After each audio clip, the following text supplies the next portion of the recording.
Hello students, आज का topic है प्रोनाउन। और हम लोग नाउन खत्म कर चुके हैं, नाउन के बेसिक्स और उसके डेफिनेशन और टाइप्स के बारे में पढ़ चुके हैं। आज हम लोग शुरू करेंगे प्रोनाउन।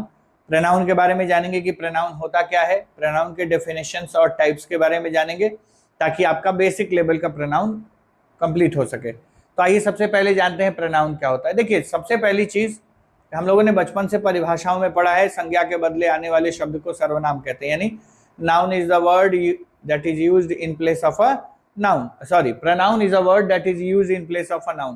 अब आप जरा गौर करिए कि नाउन के बदले हम लोग प्रोनाउन लगाते हैं। नाउन के बदले क्या लगाते हैं? प्रोनाउन लगाते हैं। क्यों लगाते हैं? सोचने वाली बात है, क्यों लगाते हैं? नाउन के बदले प्रोनाउन की जरूरत क्यों पड़ती है?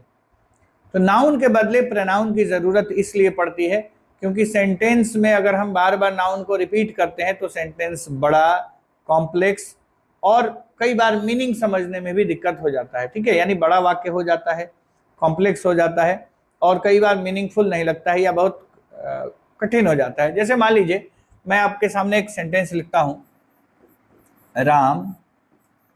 राम के घर से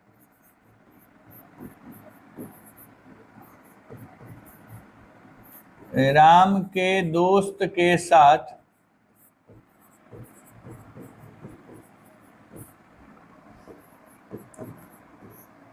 राम की साइकिल से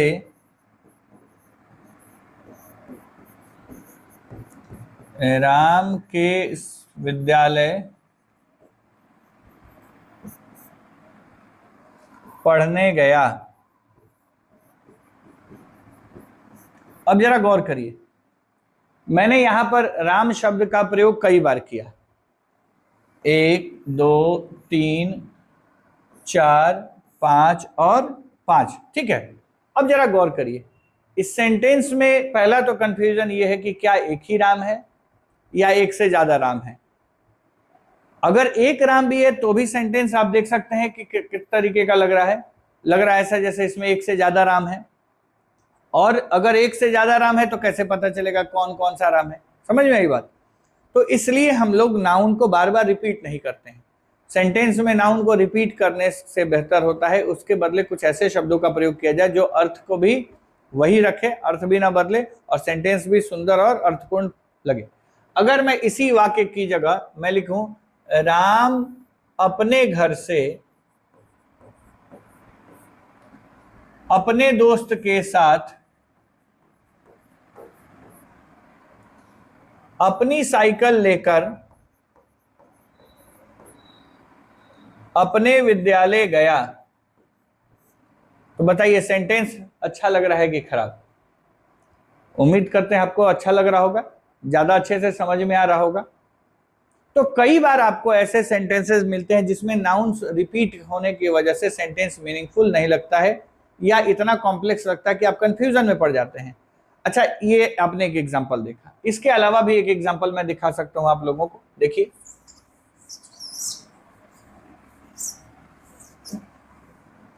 अच्छा पहला सिचुएशन ये है कि इसमें दो लोग हैं। ठीक है, दो लोग, मान लीजिए एक राम है और एक मोहन है।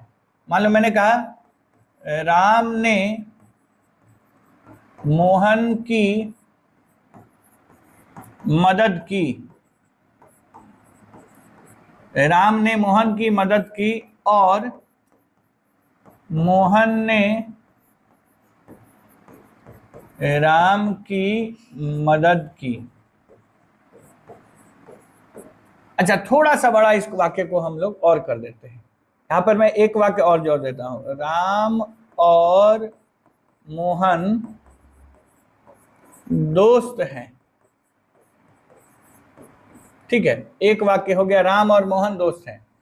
राम ने मोहन की मदद की और मोहन ने राम की मदद की। अब जरा गौर करिए, इस वाक्य को जब हम बड़ा करते हैं, ठीक है, पहली बार हमने राम और मोहन का यूज किया तो पहली बार तो हम लोग नाउन लिखेंगे ही।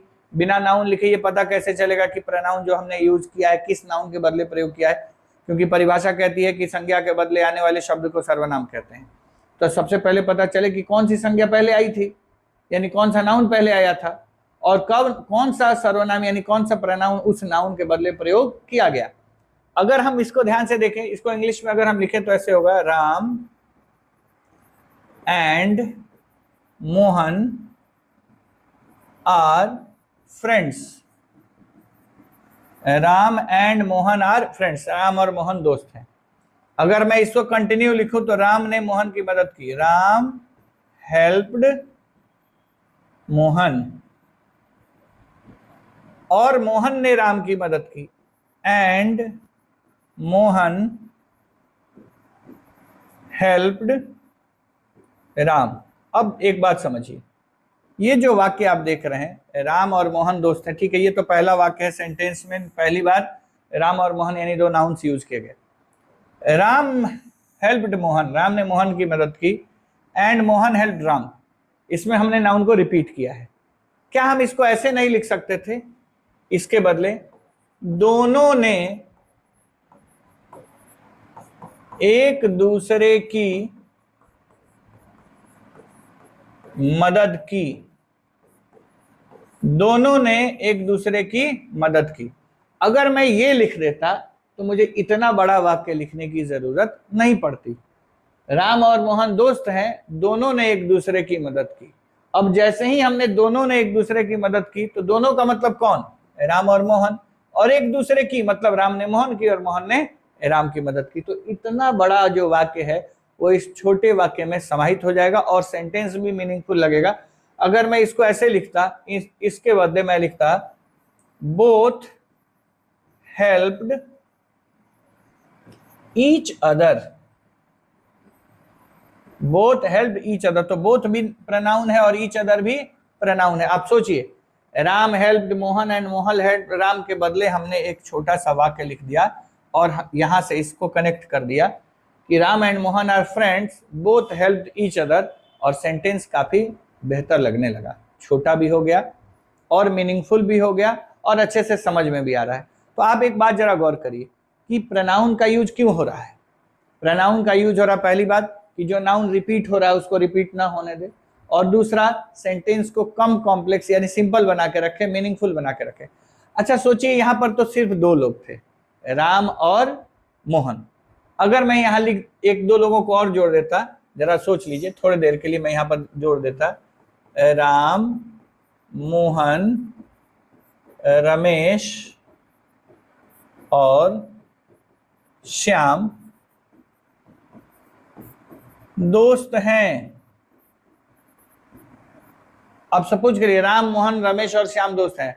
राम ने मोहन की, रमेश की और श्याम की मदद की, मोहन ने राम की, रमेश की और श्याम की मदद की, रमेश ने राम की, मोहन की और श्याम की मदद की, श्याम ने राम की, मोहन की और रमेश की मदद की। अब जरा गौर करिए, इतना बड़ा वाक्य जब हम लिखेंगे तो सोचिए कि वाक्य कितना कॉम्प्लेक्स हो जाएगा, कितना बड़ा हो जाएगा। ठीक हम लोग यहां दोनों की जगह हम केवल लगा देते सभी ने एक दूसरे की मदद की। अब जरा गौर करिए कि चार लोगों के लिए जो चार वाक्य लिखा जा रहा था उसको हमने एक जगह कर दिया, सभी ने एक दूसरे की मदद की। और बस इंग्लिश में आपको इस बोथ की जगह क्या लगा देना था? ऑल, और ईच अदर की जगह लगा देना था वन अनदर, क्योंकि दो के लिए ईच अदर लगता है, दो से अधिक के लिए one another.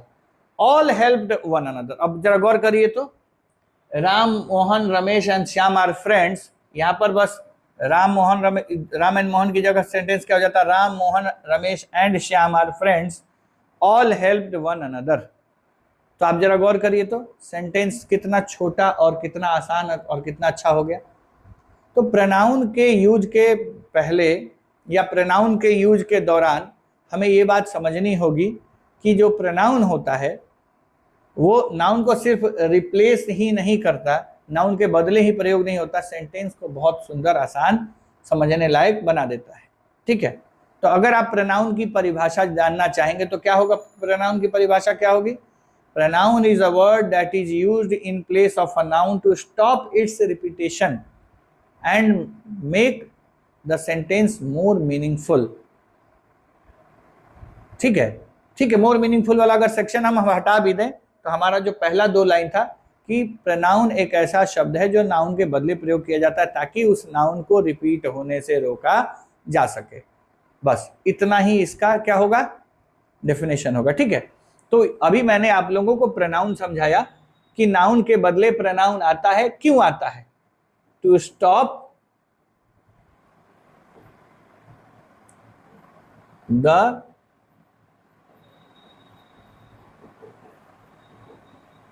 Repetition of the noun. ठीक है, तो अगर हमने नाउन को रिपीट किया तो सेंटेंस खराब हो जाएगा। देखिए, कई बार ऐसा होता है कि नाउन रिपीट करना पड़ता है, लेकिन हम लोग भरपूर प्रयास करते हैं कि सेंटेंस में नाउन को रिपीट ना करें। आइए एक कुछ एग्जांपल और दिखाते हैं आप लोगों को। जैसे आपने देखा होगा, पटना, ऐसे नहीं, रांची की जलवायु पटना से, यानी कि पटना के जलवायु से अच्छा है। ठीक है, रांची की जलवायु पटना से अच्छा है या अच्छी है? अच्छी है लगा लीजिए, अच्छी है, पटना की जलवायु से, पटना के जलवायु से अच्छी है। अब एक बात समझिए, अगर मैं इस सेंटेंस को लिखता इंग्लिश में, कम पूरा वाक्य लिखता तो कैसे लिखता? The climate of Ranchi is better than the climate of Patna. तो ऐसा नहीं है कि ये मीनिंगफुल नहीं है। The climate of Ranchi is better than the climate of Patna, लेकिन हम लोग क्या करते हैं, इस द क्लाइमेट के हटा के जगह लिख देते हैं that, better than that of Patna. That of मतलब द क्लाइमेट ऑफ। तो कहने का मतलब है कि कई बार ऐसा है कि आप नाउन को रिपीट भी करेंगे तो भी सेंटेंस खराब नहीं लगेगा, लेकिन अंग्रेजी ग्रामर का ये रूल है कि अगर नाउन रिपीट हो रहा है तो भरपूर प्रयास करिए कि उस नाउन को रिपीट होने से रोका जा सके। ठीक है, तो ये मैंने आप लोगों को थोड़ा सा इंट्रोडक्शन कराया प्रोनाउन से। अब आ जाते हैं पीडीएफ पर, और मैं उसको बारी बारी से आपको समझाता चलूंगा। टाइप्स थोड़ा स्पीड में होगा और हम लोग उसको अच्छे से समझ लेंगे, देन उसके बाद नेक्स्ट में हम लोग इसके सारे एक्सरसाइजेस को कंप्लीट कर लेंगे। ठीक है, तो आइए।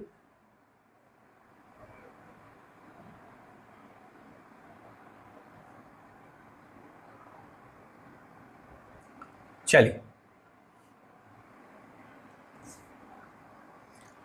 जैसा कि आप हेडिंग देख सकते हैं, प्रोनाउन जिसको हिंदी में कहते हैं सर्वनाम। ठीक है, अब कुछ चीजें आप लोग जरा देखिएगा ध्यान से। क्या लिखा हुआ है? Ram is a student, he reads in class 6। अब ये ही किसके लिए लगा है? राम के लिए। Sita is a dancer, she is very beautiful, she किसके लिए लगा है? सीता के लिए। My father has a car, it is red. अब ये इट किसके लिए लगा है? कार के लिए। The boys are absent today, लड़के आज एबसेंट है। दे विल कम टुमारो, दे किसके लिए लगा है? द बॉयज के लिए। यानी कि इन सारे सेंटेंसेस में ही, शी, इट और दे का जो प्रयोग हो गया है, हुआ है, वो किसी न किसी नाउन के बदले, राम के बदले ही, सीता के बदले शी, कार के बदले इट और बॉयज के बदले दे हमने रिपीट किया है अगले वाक्य में। कौन क्लास 6 में पढ़ता है? राम। कौन सुंदर है? सीता। क्या लाल है? कार। कौन कल आएगा? लड़के कल आएंगे। इसका मतलब यह कि जब भी हम लोग सेंटेंस में नाउन को रिपीट करना चाहते हैं तो उसकी जगह पर हम लोग प्रोनाउन यूज कर सकते हैं। ठीक है, आइए आगे बढ़ते हैं। तो यहां पर देखिए, पढ़िए क्या लिखा हुआ है। इन वाक्यों में आए शब्द ही, सी, इट और दे पर विचार करें। ये किसी न किसी नाउन के बदले प्रयुक्त हुए हैं। ही का प्रयोग राम के बदले, शी का प्रयोग सीता के बदले, इट का प्रयोग कार के बदले और दे का प्रयोग बॉयज के बदले हुआ। और ऐसे ही शब्दों को ग्रामर की भाषा में प्रोनाउन कहते हैं। क्या कहते हैं? प्रोनाउन कहते हैं। आइए प्रोनाउन के डेफिनेशन को देखते हैं। प्रोनाउन वह शब्द है जो किसी नाउन के बदले प्रयुक्त होता है। A pronoun is a word used instead of a noun या in place of a noun. Instead of, in place of prepositions हैं जिनका यूज होता है के बदले में या के स्थान पर। A pronoun stands for a noun. Stand for का मतलब क्या होता है? उसके बदले या उसके लिए यूज किया जाता है। ठीक है, अब देखते हैं। अब यहां पर क्या लिखा हुआ है? प्रोनाउन की परिभाषा से स्पष्ट है कि यह नाउन का सब्स्टिट्यूट है। सब्स्टिट्यूट का मतलब क्या होता है? जो किसी के स्थान पर कार्य कर सके। जैसे कई बार क्या होता है कि मान लीजिए आप चाय बना रहे हैं, चीनी नहीं होता है तो हम गुड़ डाल देते हैं, मिश्री डाल देते हैं, कोई भी मीठी चीज हम लोग उसमें डाल देते हैं ताकि चाय मीठी हो जाए। तो क्या चीनी का ही काम कर रहा है ना बाकी सारा चीज? तो चीनी नहीं होने के बावजूद भी जो चीजें चीनी की तरह मीठी कर रहे हैं वो चीनी की क्या है? सब्स्टिट्यूट है। सब्स्टिट्यूट आपने देखा होगा कई बार क्रिकेट के गेम में किसी खिलाड़ी को चोट लग जाता है या कोई थक जाता है तो वो बाहर चला जाता है और कोई दूसरा खिलाड़ी उसकी जगह फील्डिंग करने लगता है। किसी भी गेम में, जिस भी गेम में इस तरीके की फैसिलिटी होती है, वहां पर एक खिलाड़ी चला जाता है तो उसके बदले जो आता है उसको सब्स्टिट्यूट कहा जाता है। ठीक है, तो देखिए तो क्या लिखा हुआ है कि प्रोनाउन जो है वो नाउन का सब्स्टिट्यूट है। जब हम किसी कारणवश नाउन का प्रयोग करना नहीं चाहते हैं तब उस नाउन के बदले उपयुक्त प्रोनाउन, उपयुक्त मतलब सब प्रोनाउन सब नाउन के बदले नहीं लगता है, कुछ स्पेसिफिक नाउन्स के लिए कुछ स्पेसिफिक प्रोनाउंस का ही प्रयोग किया जाता है। प्रोनाउन की उपयोगिता को समझने के लिए इन वाक्यों पर विचार करें। देखिए, राम इज माय फ्रेंड, मैंने आप लोगों को बताया था, देखिए ध्यान से, Ram is my friend, Ram मेरा दोस्त है। Ram reads in my class, Ram मेरे क्लास में पढ़ता है। Ram is absent today, Ram आज एब्सेंट है। बिकॉज राम इज इल, क्योंकि राम बीमार है। अब जरा गौर करिए, फर्स्ट सेंटेंस में राम आया, चलिए समझ रहे हैं कि हाँ, जब तक हम पहली बार नाउन यूज ही नहीं करेंगे तब तक कैसे पता चलेगा कि हमारा जो प्रोनाउन है वो किसके लिए आया है। जैसे मान लीजिए मैंने कहा वे लोग कल आ रहे हैं, आपको कैसे पता चलेगा कि कोई किसकी बारे में बात हो रही है? मैंने कहा राम और श्याम मेरे दोस्त हैं, वे लोग पटना में रहते हैं, वे लोग कल आ रहे हैं। अब जरा गौर करिए, मैंने 2 बार वे लोग लगाए लेकिन अब आपको पता है कि ये वे लोग राम और श्याम के लिए लगा हुआ है।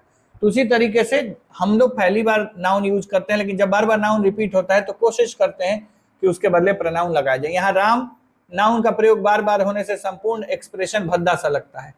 अगर दूसरे और तीसरे वाक्य में राम के बदले ही का प्रयोग कर दिया जाए तो क्या होगा? सेंटेंस जो है थोड़ा सुंदर लगेगा।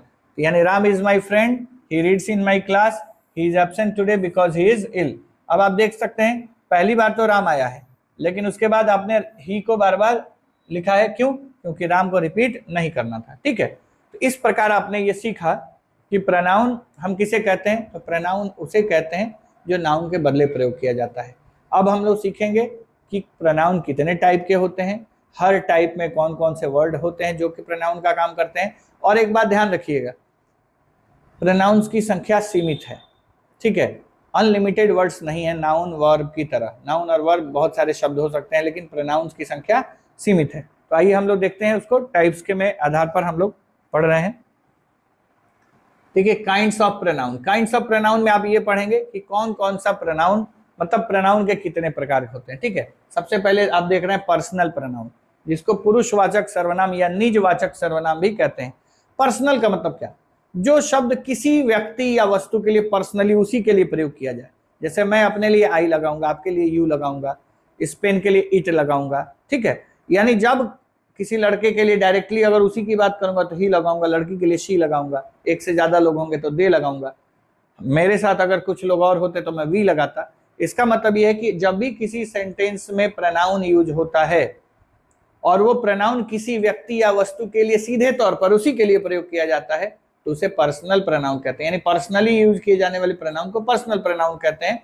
हिंदी में इसे निजवाचक सर्वनाम या पुरुषवाचक सर्वनाम भी कह सकते हैं। तो पर्सनल प्रोनाउन, पर्सनल प्रोनाउन में क्या क्या आता है? आई आता है, वी आता है, ही आता है, शी आता है, इट आता है, यू आता है, दे आता है, और इसके ऑब्जेक्टिव केसेस यानी I, me, we, us, you, he, him, she, her, it, they और देम, ये सब पर्सनल प्रोनाउंस हैं। ठीक है, अभी चार्ट मिलेगा आप लोगों को आगे। दूसरे नंबर पर है पॉजेसिव प्रोनाउन। पॉजेसिव मतलब होता है अधिकार सूचक सर्वनाम। जब हम अपनी बात करते हैं, डायरेक्टली किसी की बात करते हैं पर्सनल प्रोनाउन, लेकिन उससे जुड़े हुए किसी की बात करेंगे। जैसे मैं राम की बात करूंगा तो मैं बोलूंगा राम मेरा दोस्त है, लेकिन राम नहीं, राम का भाई अगर मेरा दोस्त है तो मैं क्या बोलूंगा? राम का भाई मेरा दोस्त है। तो यहाँ पर मैं उसके भाई की बात कर रहा हूं, लेकिन राम से संबंध है इसलिए मैंने राम का भाई कहा।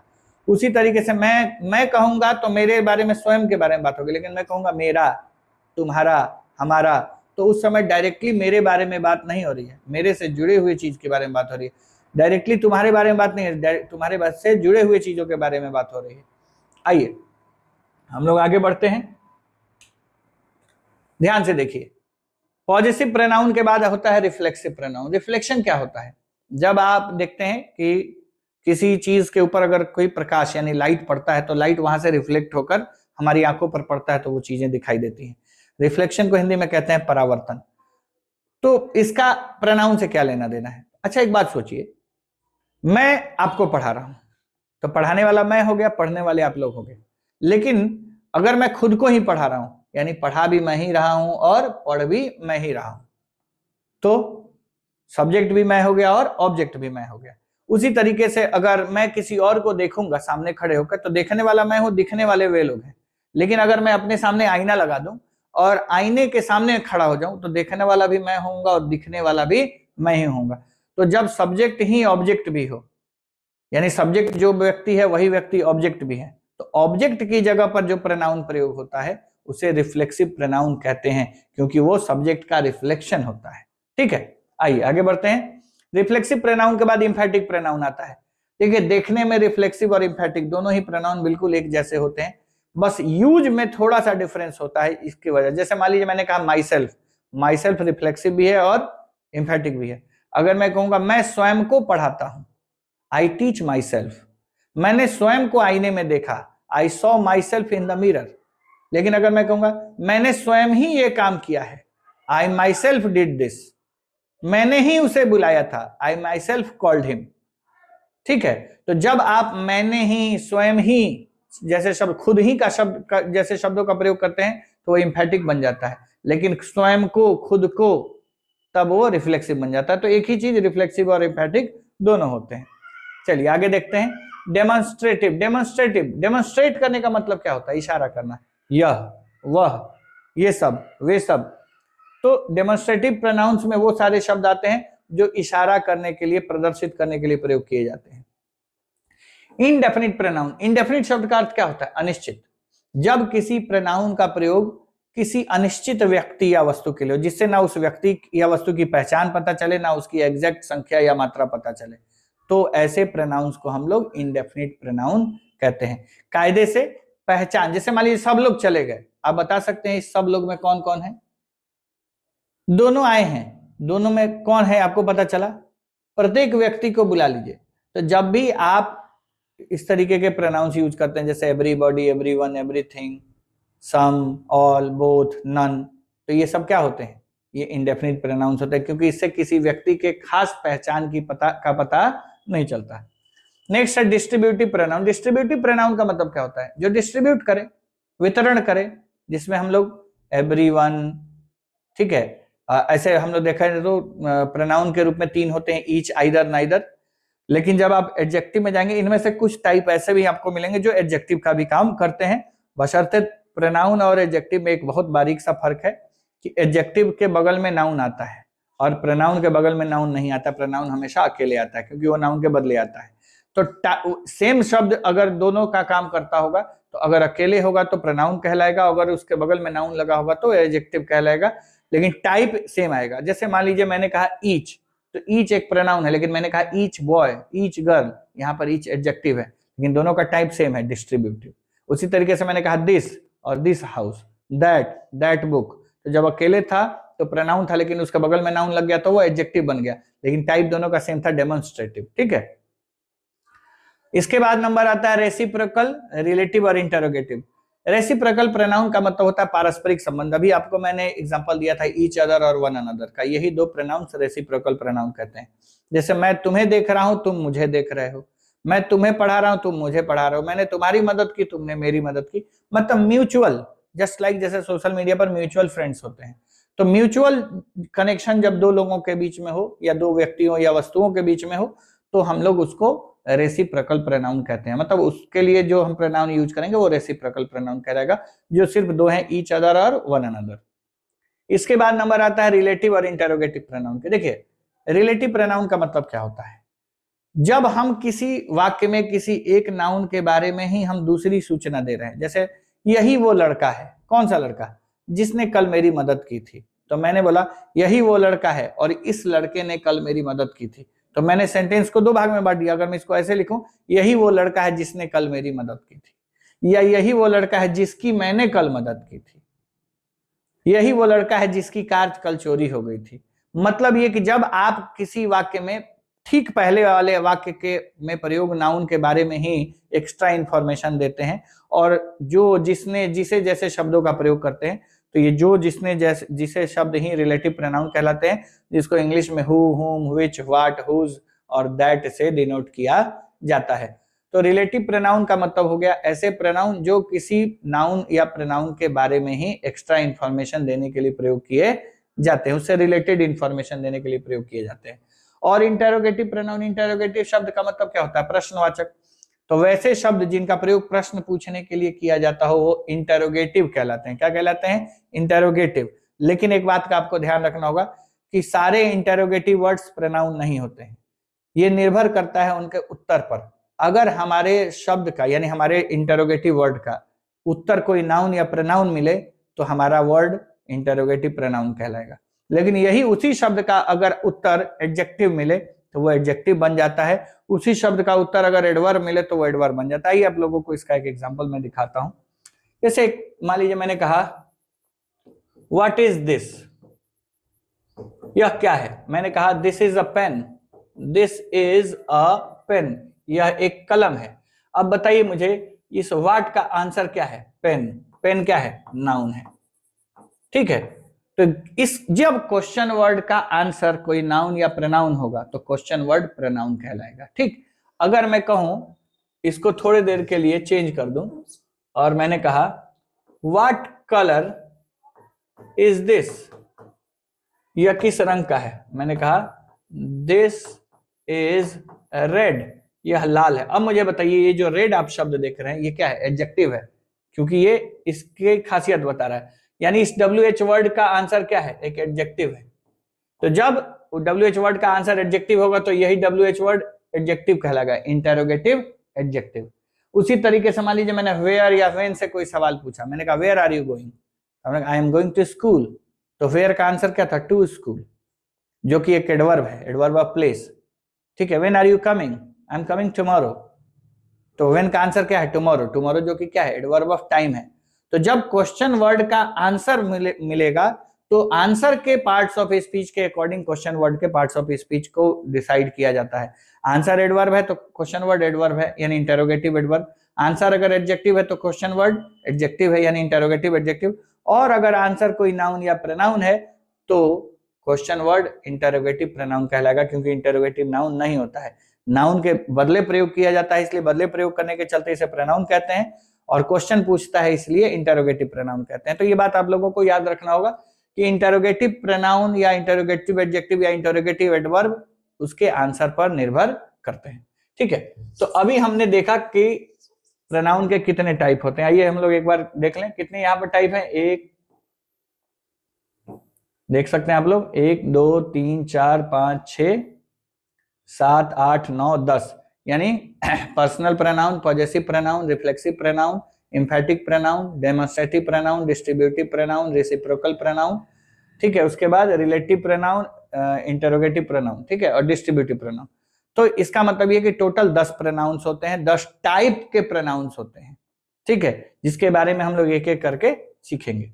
आइए हम लोग बात करते हैं पर्सनल प्रोनाउन की, लेकिन इसके पहले कि मैं आप लोगों को कुछ बताऊं, आप लोग इसको एक बार पढ़ लीजिए। मैंने हल्का फुल्का तो शुरू में ही बता दिया था।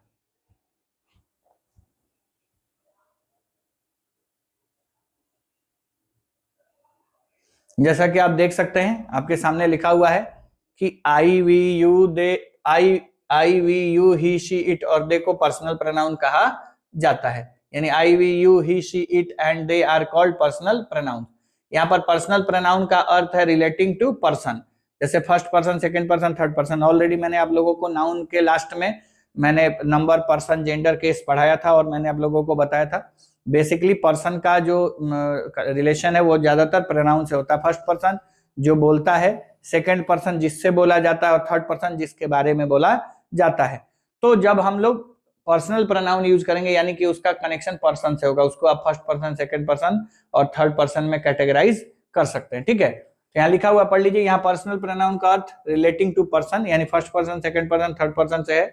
आई और we first person, you second person और ही, शी, इट और दे थर्ड पर्सन के प्रोनाउंस कहलाते हैं, ठीक है। आइए इनको इसके पूरे चार्ट को समझते हैं। देखिए आपके सामने एक चार्ट है, पर्सनल प्रोनाउंस फॉर्म्स।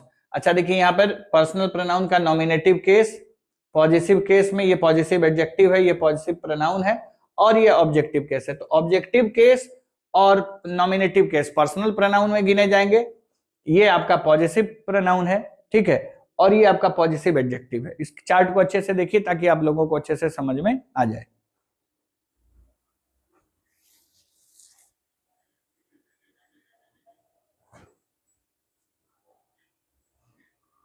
तो आप देख सकते हैं नॉमिनेटिव केस में I, we, you, he, she, it लगा है, ठीक है। आइए देखते हैं। तो आई का ही पॉजिटिव एडजेक्टिव माई होता है, पॉजिटिव प्रोनाउन माइन होता है, और ऑब्जेक्टिव केस मी होता है। तो ये आपका पर्सनल प्रोनाउन में ये दोनों गिना जाता है, ठीक है। वी का पॉजिटिव एडजेक्टिव आवर होता है, पॉजिटिव प्रोनाउन आवर्स होता है, और अस ऑब्जेक्टिव केस होता है। यू का your positive adjective, yours positive pronoun, और यू ही ऑब्जेक्टिव केस होता है। ही का हिज दोनों में होता है, ठीक है, और हिम ऑब्जेक्टिव केस होता है। शी का यहां पर भी हर नजर आएगा आपको, यहां पर भी हर नजर आएगा, पॉजिटिव प्रोनाउन हर्स होता है। इट का पॉजिटिव एडजेक्टिव इट्स होता है। सामान्यतः यहाँ पर इसको पॉजिटिव प्रोनाउन के रूप में नहीं के बराबर यूज किया जाता है, और इट ही इसका ऑब्जेक्टिव केस है। दे का positive pronoun their, positive adjective theirs, और ऑब्जेक्टिव केस देम होता है। तो आप इस चार्ट को जब देखेंगे तो आपको पता चलेगा कि अच्छा ये हो गया आपका नॉमिनेटिव केस जो कि सब्जेक्ट का काम करता है, ये हो गया आपका ऑब्जेक्टिव केस जो कि ऑब्जेक्ट का काम करेगा, ये पॉजिटिव प्रोनाउन है, यानी कि ये जब भी आएगा इसके बगल में कोई नाउन नहीं आएगा। एक बात हमेशा याद रखिएगा, पॉजिटिव प्रोनाउंस के साथ नाउन नहीं लगता है। Mine house, ours house, yours house नहीं लगता है। My house, our house, your house, यानी जब भी इनके साथ कुछ होगा तो इनके बगल में एक नाउन जरूर होगा, इसके बगल में नाउन नहीं होगा। और एक बात का आपको ध्यान रखना है कि यहाँ पर देखिए हिज यहाँ और यहाँ कॉमन है, तो आप कैसे पता करेंगे कि वो प्रोनाउन है कि एडजेक्टिव है। तो अगर बगल में नाउन लगा होगा तो वो पॉजिटिव एडजेक्टिव होगा, और अगर बगल में नाउन नहीं लगा होगा तो वो पॉजिटिव प्रोनाउन होगा। उसी तरीके से यहाँ पर भी हर है, यहाँ पर भी है। कैसे पता करेंगे? तो अगर ये पॉजिटिव एडजेक्टिव यानी इसके बगल में नाउन आया रहेगा तो ये पॉजिटिव एडजेक्टिव का काम करेगा, और अकेले आया रहेगा तो पर्सनल प्रोनाउन कहलाएगा, ऑब्जेक्टिव केस। उसी तरीके से आप देख लीजिए, इट सब्जेक्ट भी होता है, इट ऑब्जेक्ट भी होता है, यू भी सब्जेक्ट और ऑब्जेक्ट दोनों होता है। तो जो डबल रोल में है उनमें अंतर, अगर सब्जेक्ट और ऑब्जेक्ट का काम करते हैं तो आसान है पहचानना, वर्ब के पहले आया है तो सब्जेक्ट, वर्ब या प्रीपोजिशन के बाद आया है तो ऑब्जेक्ट, और अगर अपने बगल में नाउन लिया है तो एडजेक्टिव, और नाउन नहीं लिया है तो प्रोनाउन कहलाता है, ठीक है। तो ये आपका जो चार्ट आपने देखा ये पर्सनल प्रोनाउंस होते हैं, इतने ही पर्सनल प्रोनाउन, ये और ये ऑब्जेक्टिव केस और नॉमिनेटिव केस पर्सनल प्रोनाउन है, ये पॉजिटिव प्रोनाउन है, ध्यान रखिएगा, और ये पॉजिटिव एडजेक्टिव है। चलिए आगे बढ़ते हैं। यहाँ पर नोट लिखा हुआ है, नोट पढ़ लीजिए क्या लिखा हुआ है। पर्सनल प्रोनाउंस के सभी फॉर्म्स को आप यहाँ देख रहे हैं, इनमें my, our, your, his, her, its और देयर को पॉजिटिव एडजेक्टिव कहा जाता है, क्योंकि ये किसी न किसी नाउन के ठीक पहले प्रयुक्त होते हैं और एडजेक्टिव का कार्य करते हैं। आइए देख लेते हैं, इसके भी कुछ एग्जाम्पल आपके सामने हैं। दिस इज माई बुक, देखिए माई के बाद एक नाउन आया हुआ है।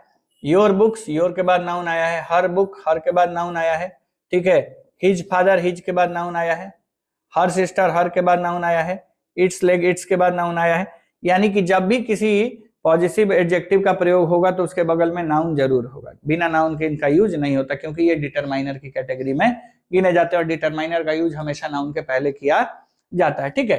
अब इसको अच्छे से देखिए क्या लिखा हुआ है। इन पॉजिटिव एडजेक्टिव्स में हिज और हर दोनों दो ऐसे शब्द हैं जिनका प्रयोग प्रोनाउन की भांति भी होता है, परंतु इस स्थिति में इनके ठीक बाद कोई नाउन प्रयुक्त नहीं होता। जैसे दिस बुक इज हिज, देखिए क्या हिज के बाद कोई नाउन आया है। आई नो हर, क्या हर के बाद कोई नाउन आया है? नहीं आया है। तो जब इन शब्द के बाद नाउन नहीं आएगा तो ऑटोमेटिकली ये क्या बन जाएंगे? प्रोनाउन बन जाएंगे, और प्रोनाउन जब बन जाएंगे तो इसके बगल में नाउन का प्रयोग नहीं होगा, और गलती से नाउन का प्रयोग हो गया है तो ये प्रोनाउन नहीं कहलाएंगे, ठीक है। चलिए आगे बढ़े। चलिए नोट नंबर 2 देखिए, तो नोट नंबर 2 क्या है? प्रोनाउन का प्रयोग नाउन के बदले होता है, इसलिए प्रोनाउन के ठीक बाद भी कोई प्रोनाउन प्रयुक्त नहीं होता। जब प्रोनाउन के ठीक बाद कोई नाउन प्रयुक्त होता है तब वो प्रोनाउन एडजेक्टिव में परिवर्तित हो जाता है, क्योंकि इस स्थिति में वो अपने बाद आने वाले नाउन को क्वालिफाई कर लेता है। इसका मतलब ये मैंने बताया ही, प्रोनाउन जब भी आएगा अकेले आएगा, और अगर गलती से उसके बगल में नाउन आ गया तो वो प्रोनाउन नहीं रह के एडजेक्टिव बन जाएगा, और एडजेक्टिव बन जाएगा तो उसका रूल बदल जाएगा, अब आप प्रोनाउन उसको नहीं कह सकते हैं, ठीक है। तो हमेशा याद रखिएगा प्रोनाउन और एडजेक्टिव में एक बहुत बड़ा डिफरेंस है। प्रोनाउन जो होता है वो अपने बाद नाउन नहीं लेता है, जबकि नाउन जो होते हैं, सॉरी एडजेक्टिव जो होते हैं उनके बाद नाउन का यूज होता है। चलिए अब बात करते हैं पॉजिटिव प्रोनाउंस की। अभी अभी आपने देखा पॉजिटिव प्रोनाउन के बारे में कि पॉजिटिव प्रोनाउन क्या होते हैं। पॉजिटिव प्रोनाउन में आप देख सकते हैं mine, ours, yours, hers, his और देयर्स, ये सब पॉजिटिव प्रोनाउन है। ये आई के लिए यूज होता है, ये वी के लिए, ये यू के लिए, ये शी के लिए, ये ही के लिए और ये दे के लिए। ठीक है, हमने देखा था कि इट्स का प्रयोग नॉर्मली प्रोनाउन की तरह नहीं होता है, इसलिए उसको इस लिस्ट में नहीं रखा गया। ठीक है, तो आप अच्छे से देख लीजिए कि I, we, you, he, she और दे, ये सब पॉजिटिव प्रोनाउन के, सॉरी इनके लिए पॉजिटिव प्रोनाउन का यूज किया जाता है। आई के लिए माइन, वी के लिए आवर्स, यू के लिए योर्स, शी के लिए हर्स, हिज और देयर्स। तो ये सारे पॉजिटिव प्रोनाउंस हैं। ठीक है, आइए एग्जांपल से समझते हैं। चलिए आप देख सकते हैं mine, ours, hers, yours, his और देयर्स का प्रयोग हुआ। मतलब दिस बुक इज माइन, यह किताब मेरी है। यहां पे इसका अर्थ क्या हुआ? मेरी। दीज आर आवर्स, यह हमारा है या हमारी है। दिस साड़ी इज हर्स, यह साड़ी उसकी है। दैट बुक इज योर्स, यह किताब तुम्हारी है या आपकी है। दोज आर हिज, ये उनके हैं या उसके हैं। दोज चेयर्स आर देयर्स, ये कुर्सियां उनकी हैं या उनके हैं। तो आप देख सकते हैं कि mine, ours, hers, yours, his और देयर्स का प्रयोग पॉजिटिव के रूप में कैसे किया गया। इसका प्रयोग हमेशा अधिकार बताने के लिए होता है। तो जब भी अधिकार दिखाना हो आपको अगर किसी चीज के ऊपर, तो आप क्या यूज करेंगे? पॉजिटिव प्रोनाउन या पॉजिटिव एडजेक्टिव का इस्तेमाल करेंगे। ठीक है, इस बात का आपको ध्यान रखना होगा।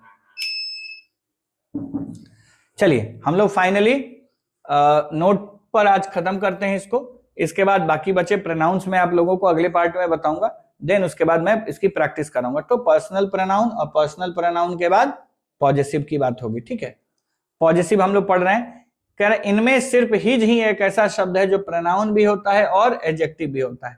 तो अगर हिज के बगल में नाउन रहेगा तो ये एडजेक्टिव कहलाएगा, और हिज अगर अकेले होगा तो प्रोनाउन कहलाएगा। ठीक है, तो इस बात का आप लोगों को ध्यान रखना है कि एडजेक्टिव और प्रोनाउन अगर एक जैसे दिखे तो उनमें अंतर पता करने के लिए उसके बगल में नाउन है या नहीं, इसको जरूर देखना है। ठीक है, अब मैं आपको बता देता हूं कि इसके बाद अभी आप लोगों को क्या क्या पढ़ना है।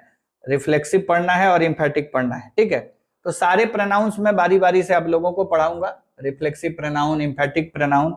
और जब आप लोगों को अच्छे से समझ में आ जाएगा तो इसके बाद इसका एक्सरसाइज भी आपको साथ साथ कराया जाएगा। ठीक है, देखिए पढ़ने के साथ साथ अगर आप एक्सरसाइज भी करेंगे तो आपको अच्छे से समझ में आएगा। तो अभी आप लोगों को मैंने आज प्रोनाउन के बारे में बताया, प्रोनाउन के साथ साथ मैंने आप लोगों को पर्सनल प्रोनाउन और पॉजिटिव प्रोनाउन के बारे में बताया, साथ ही पॉजिटिव एडजेक्टिव के बारे में बताया।